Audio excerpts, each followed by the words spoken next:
साथियों, आप सभी का इस प्लेटफॉर्म पर स्वागत है। यहाँ पर हम लोग घटना चेक पब्लिकेशन के द्वारा जो प्रतिदृष्टि नामक करंट अफेयर की मैगजीन निकाली गई है, जिसमें आपका मई 2021 से लेकर के 15 अप्रैल 2022 तक के करंट अफेयर को कवर किया गया है, उसको यहाँ पर देख रहे हैं। और आज के वीडियो में हम लोग शरीर एवं स्वास्थ्य विषयक जो वैज्ञानिक गतिविधियाँ हैं, उन चीज़ों के बारे में जो करंट अफेयर उनको यहाँ पर देखेंगे। सबसे पहले प्रारंभ करते हैं आयुष्मान भारत डिजिटल मिशन से। तो देखिए, 26 फरवरी 2022 को केंद्रीय मंत्रिमंडल ने आयुष्मान भारत डिजिटल मिशन को राष्ट्रीय स्तर पर शुरू करने हेतु मंजूरी प्रदान की है। कब? 26 फरवरी को। यह केंद्रीय स्वास्थ्य एवं परिवार कल्याण मंत्रालय के तत्वाधान में एक केंद्रीय क्षेत्र की परियोजना है। इस मिशन हेतु 5 वर्षों की अवधि के लिए 1600 करोड़ रुपये, कितना? 1600 करोड़ रुपये का बजट निर्धारित किया गया है। राष्ट्रीय स्वास्थ्य प्राधिकरण, नेशनल हेल्थ अथॉरिटी इस मिशन हेतु कार्यान्वयन एजेंसी है, इम्प्लीमेंटिंग एजेंसी है। इस मिशन के तहत नागरिक अपना आभा नंबर बना सकेंगे, मतलब आयुष्मान भारत हेल्थ अकाउंट बना सकेंगे। इस नंबर से उनके डिजिटल स्वास्थ्य रिकॉर्ड को जोड़ा जा सकेगा।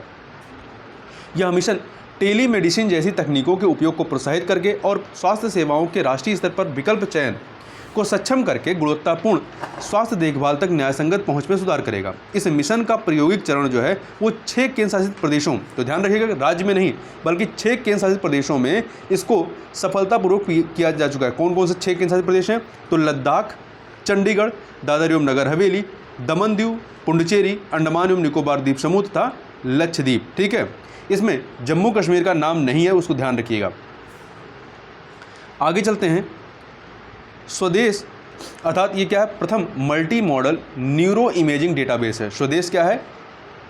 तो देखिए, हाल ही में स्वदेश नामक पहले बृहद स्तरीय multi modal neuro imaging database, तो ध्यान रखिएगा यह है क्या? तो large scale multi modal neuro imaging database का उद्घाटन किया गया है। यह विश्व की पहली multi modal brain imaging data और एनालिटिकल पहल है। तो पूछा जा सकता है कि विश्व की पहली multi modal brain imaging data और एनालिटिकल पहल का नाम क्या है? तो स्वदेश नाम है। इसे जैव प्रौद्योगिकी विभाग, राष्ट्रीय मस्तिष्क अनुसंधान केंद्र, department of biotechnology, national brain research centre DBT NBRC, जो कि हरियाणा के गुरुग्राम में है, द्वारा विकसित किया गया है। इसके अतिरिक्त स्वदेश जो है एक विशिष्ट मस्तिष्क पहल है। ध्यान रखिएगा, यह क्या है? एक मस्तिष्क पहल है। यह पहल उन प्रमाणित न्यूरो इमेजिंग, न्यूरोकेमिकल, न्यूरोसाइकोलॉजिकल आंकड़ों एवं एनालिटिक्स पर केंद्रित है, जो मस्तिष्क संबंधी विकारों या डिसऑर्डर्स के प्रबंधन हेतु अनुसंधानकर्ताओं को उपलब्ध कराए गए हैं। विश्व मलेरिया रिपोर्ट 2021 की बात करें तो 6 दिसंबर 2021 को विश्व स्वास्थ्य संगठन ने विश्व malaria report, world malaria report जारी की है। रिपोर्ट के अनुसार वर्ष 2020 में वैश्विक स्तर पर 241 मिलियन, ये अनुमानित है, मलेरिया के मामले दर्ज किए गए हैं। वर्ष 2020 में विश्व भर में लगभग 6,27,000 लोगों की मलेरिया से मृत्यु हो गई। रिपोर्ट के अनुसार वर्ष 2019 से वर्ष 2020 के मध्य मृतकों की संख्या में जो है 12% की वृद्धि हुई है। और उप सहारा अफ्रीका क्षेत्र अब भी मलेरिया के सबसे ज़्यादा ग्रसित वाला इलाका। यहाँ कुल वैश्विक मलेरिया मामलों का लगभग 95% और कुल मृत्यु का 96% दर्ज किया गया है। वैश्विक स्तर पर सभी मलेरिया मामलों का 1.7% तक, कुल मृत्यु का 1.2% भारत में दर्ज किया गया है। दक्षिण पूर्व एशिया में मलेरिया के कुल मामलों में भारत 83% मामलों के लिए जिम्मेदार है, जबकि इसी क्षेत्र अर्थात दक्षिण पूर्व एशिया में घटित कुल मृत्यु में भारत की हिस्सेदारी 82% है। आगे बात करते हैं कोरोना वायरस के नए स्ट्रेन के बारे में। तो देखिए, हमें इस नए स्ट्रेन के बारे में बहुत ज़्यादा पढ़ने की ज़रूरत नहीं, क्योंकि हर कुछ समय के बाद क्या हो रहा है, एक नया स्ट्रेन मिल जा रहा है। ठीक है, तो इसको जाने देते हैं। ये आपका 24 नवंबर 2021 को दक्षिण अफ्रीका से SARS-CoV-2 विषाणु के एक नए संस्करण का पता चला था। ठीक है, आगे बात करते हैं IVF तकनीक से भारत में पहली बार बन्नी भैंस के बछड़े का जन्म हुआ, इसके बारे में। तो 22 अक्टूबर 2021 को जारी विज्ञप्ति के अनुसार कृत्रिम गर्भाधान की IVF, जिसे इन विट्रो फर्टिलाइजेशन कहते हैं, तकनीक के माध्यम से भारत में पहली बार जो बन्नी भैंस, बन्नी क्या है? बन्नी भैंस की प्रजाति का नाम है। ठीक है, बन्नी भैंस के बछड़े ने जन्म लिया है। देखिए, बन्नी नस्ल की भैंस के 6 बार IVF गर्भाधान के बाद प्रथम IVF बन्नी बछड़े का जन्म हुआ है। यह प्रक्रिया सुशीला एग्रो फार्म द्वारा पूरी की गई, जो गुजरात के सोमनाथ जिले के धनेज गांव में स्थित है। ध्यातव्य है कि वर्ष 2017 में छत्तीसगढ़ के गोपाल नगर में IVF तकनीक से भारत के प्रथम गाय के बछड़े का जन्म हुआ था। तो ये भैंस का बछड़ा है, इससे पहले गाय के बछड़े का जन्म IVF तकनीक से हो चुका है। बन्नी भैंस की बात करें तो बन्नी भैंस को कच्छी या कुंडी के नाम से भी जाना जाता है। बन्नी भैंस, तो ध्यान रखिए बन्नी क्या है, ये भैंस की प्रजाति है, ठीक है। बन्नी भैंस अपने उत्कृष्ट जर्मप्लाज, सुपीरियर जर्मप्लाज, अपनी दुग्ध उत्पादकता तथा प्रतिकूल परिस्थितियों में जीवित रहने की क्षमता के लिए जानी जाती है। यह सूखे के दौरान लंबी दूरी तक यात्रा कर सकती है। साथ ही यह भैंस की एक रोग प्रतिरोधी डिजीज रेजिडेंट नस्ल है। यह नस्ल ज़्यादातर गुजरात के कच्छ जिले में पाई जाती है। बन्नी भैंस अपने एक स्तन स्त्रवण औसतन जो है, मतलब जब इसका दूध निकलता है उस समय 2857.2 किलोग्राम दूध देती है, जिसमें वसा की मात्रा 6.6% होती है। वर्ष 2010 में इस देश की 11वीं भैंस नस्ल के रूप में इसे जो है देश की 11वीं भैंस नस्ल के रूप में राष्ट्रीय मान्यता प्रदान की गई थी।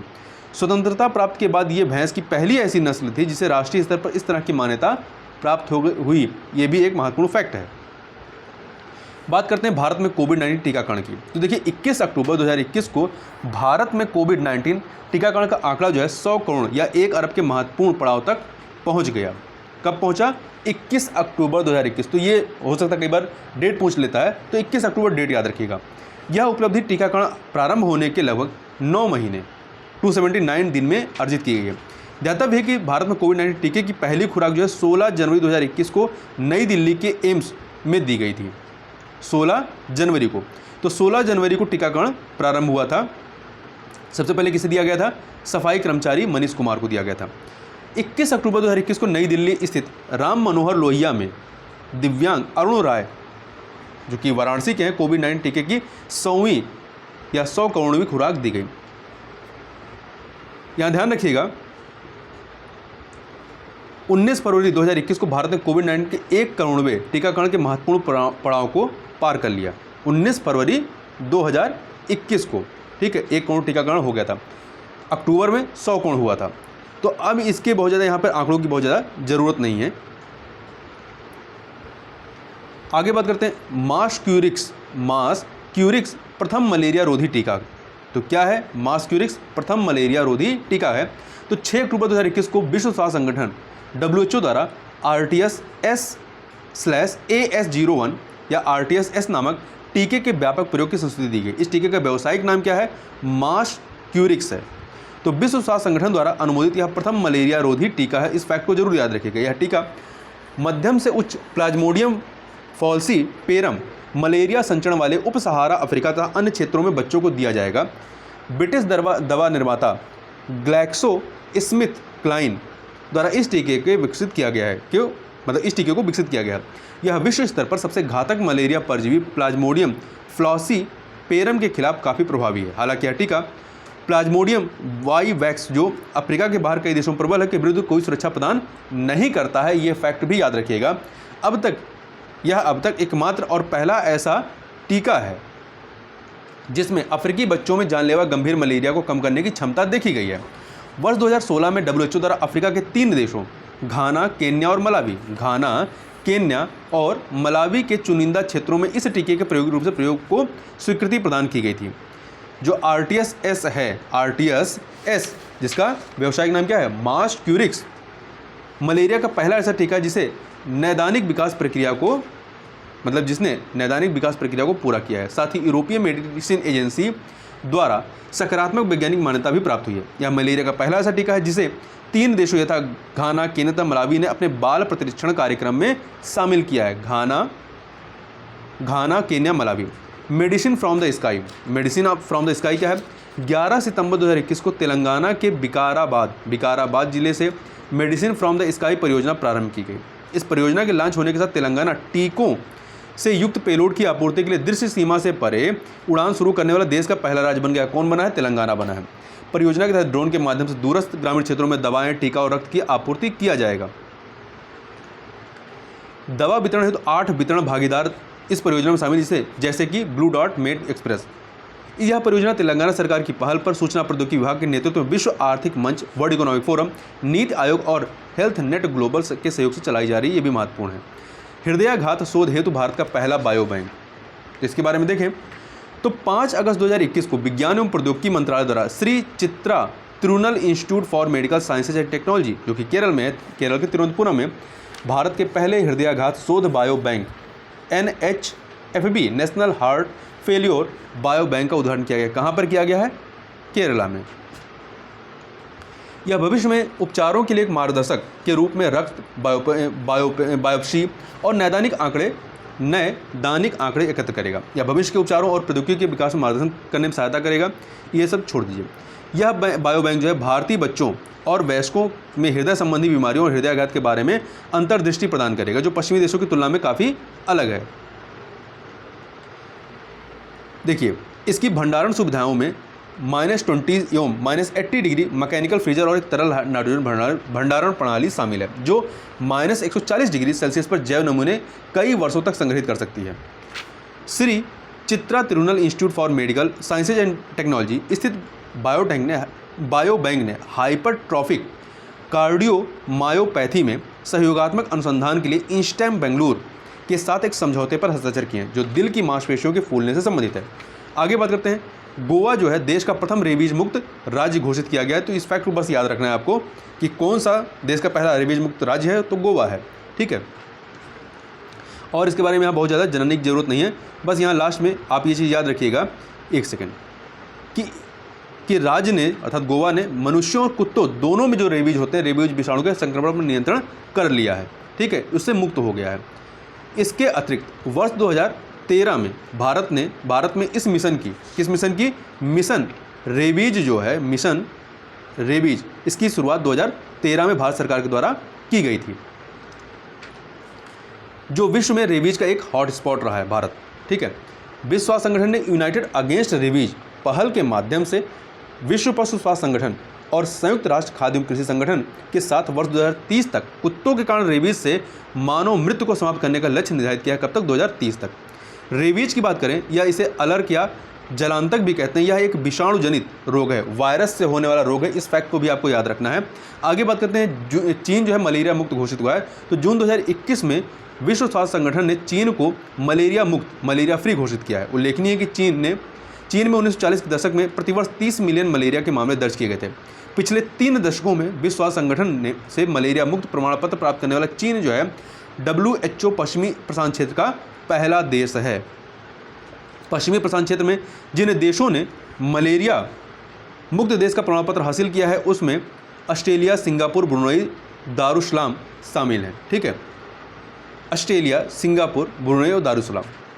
चीन सहित विश्व स्तर पर 40 देशों और क्षेत्रों को WHO से मलेरिया मुक्त प्रमाण पत्र प्राप्त हुआ है। देखिए, हाल ही में जो देश प्राप्त किए हैं, अल सल्वाडोर 2021 में, अर्जेंटीना 2019 में, अल्जीरिया 2019 में, पराग्वे 2018, उज्बेकिस्तान 2018 में मलेरिया मुक्त घोषित हुए हैं। भारत में मलेरिया उन्मूलन हेतु प्रयास जो है वर्ष 2015 में प्रारंभ किए गए। वर्ष 2016 में केंद्रीय स्वास्थ्य एवं परिवार कल्याण मंत्रालय ने मलेरिया उन्मूलन हेतु राष्ट्रीय रूपरेखा NFME national framework for malaria elimination 2016 से 2030 को लॉन्च किया था, और जुलाई 2017 में मंत्रालय द्वारा मलेरिया उन्मूलन हेतु राष्ट्रीय रणनीतिक योजना 2017 से 2022 को लॉन्च किया गया था। अब आगे जो 2DG आयुष 64 है, इसके बारे में तो ये क्या है? ये कोविड-19 महामारी की एक दवा है। बस इतना ही आपको ये याद रखना है।